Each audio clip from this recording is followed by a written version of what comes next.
बर' खौरां बिजोंनि खौरांगिरि सनाराम मुसाहारिखौ राफोद खौरांगिरि महरै मान बावदों।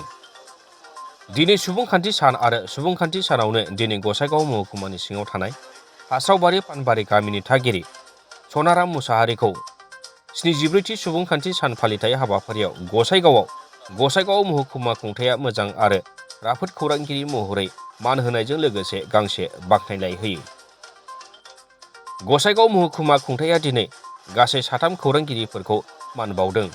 फारियै सनाराम मुसाहारि, उत्पल दे आरो कामाख्या सरकार बिथांमोना गसाइगाव महकुमा सिंनि 2023 मायथाइनि साबसिन खौरांगिरि महरै सिनायथि होजानायजों लोगोसे बिथांमोननो मान होयो। बिटिआरनि मावफुं सोद्रोमा बिथां उकिल मुसाहारिया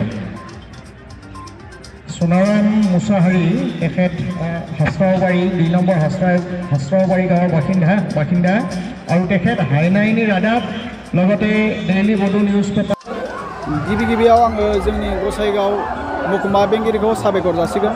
मानो होनोब्ला दिनै आंखौ जे सासे खौरांगिरि हिसाबै सायख'नानै दिनै गसाइगाव हालामाव दिनै आंखौ मोजां खौरांगिरि हिसाबै सायख'नानै सुबुंफोरनि गेजेराव मान बावदों बा बरायलाय बावनानै आंखौ दिनै मान बावदों। बेनि थाखाय आङो दिनै जोबोर गोजोननाय मोनदों आरो जोबोर साबायखर जासिगोन। जे आरो फैबाय थानाय समाव जे रायजोनि आरो समाजनि जानानै जेसेबांखिनि हायो एसेबांखिनि हाबाखौ आङो मावलांगोन होननानै सानदों।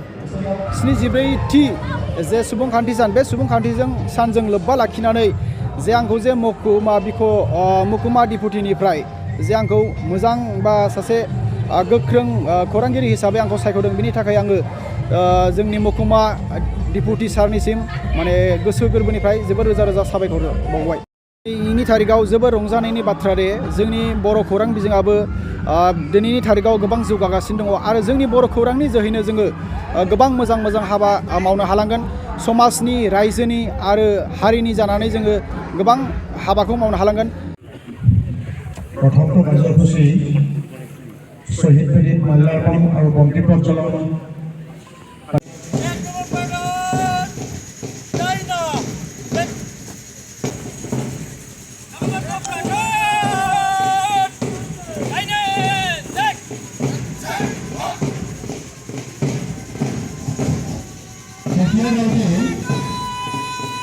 SSB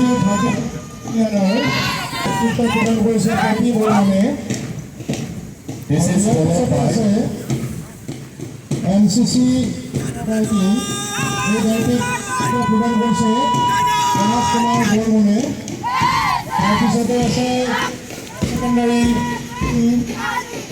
দলটি নেতৃত্ব প্ৰদান কৰিছে আৰু তাৰপিছতে আছে গোসাইগাঁও গাৰ্লছ হাই দলটি নেতৃত্ব প্ৰদান কৰিছে মিছ পুষ্পিতা ৰয়ে। We have got CC from Busan being led by Sri Bormon.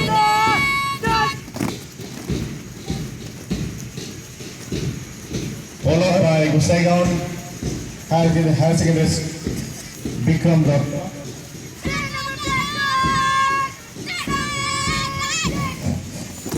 Then we have got Gusaigaon Girls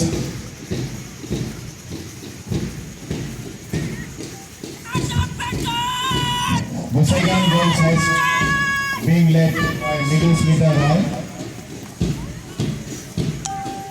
It is being followed Open Ranger Group.